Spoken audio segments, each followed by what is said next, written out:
In this week's Parsha, we meet a man named Korach.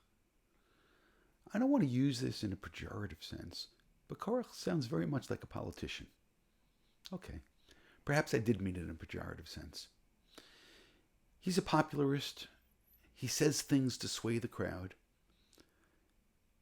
If the crowd that he gathered had actually listened carefully to what he said, they would have realized the absurdity of his arguments, or even more so, the impossibility of his arguments. Korach gathers together this crowd. He confronts Moshe and Aaron, and he says that all of the people of Israel are holy. Why do you place yourselves on top of everyone else? And we'll have to ponder, what exactly is his endgame? For if everyone is holy, then Moshe is certainly not less holy than everyone else. Which means if everyone's holy, then why should Moshe be replaced? It could be that there's something completely different in his mind. Could be he doesn't see the holiness as something which is positive. Not that long ago, we heard one of these other episodes in the book of Bamidbar, where the people complained that they wanted meat. They had no meat to eat. They had fond memories of the wonderful food that they had in Egypt. The watermelons, which I understand. The kishuim, I don't begin to understand why they missed that. But back to our point.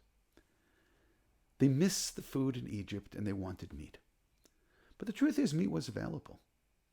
If they wanted to eat meat in the desert, from what we understand from tradition, is they could have brought an offering. They could have brought a korban. Which means it wasn't they didn't want meat. The point is they didn't want holy meat. They didn't want so much holiness. So it may well be that Korach's claim is everybody is holy. There's a beautiful commentary of the Sforno. He says, Kulam Kedoshim. Understand, what does the Kulam mean? Everyone. I would have understood Kulam as directed on the people. But Kulam Kedoshim could mean that the people are completely holy. For the Sforno explains, they're holy from head to toe. Which means what he's saying is everything about our lives have become subsumed with holiness. Which means the rebellion against Moshe is actually a rebellion that there's too much holiness in our lives. Okay, I can believe in God. Okay, I can have 10 commandments. But what in the world happened that now we're subsumed with holiness? Which means the war against Moshe, that everyone is holy, is not to be understood, according to what this foreigner is telling us, as a really legitimate complaint. Because that couldn't work. If everyone's holy, then why is Moshe in charge? No. The answer is the opposite.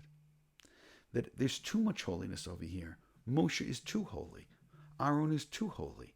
Why have you given us so much holiness in our lives? And that's the point of rebellion. If that's the case, we understand exactly where Korach is coming from. And it's quite sad.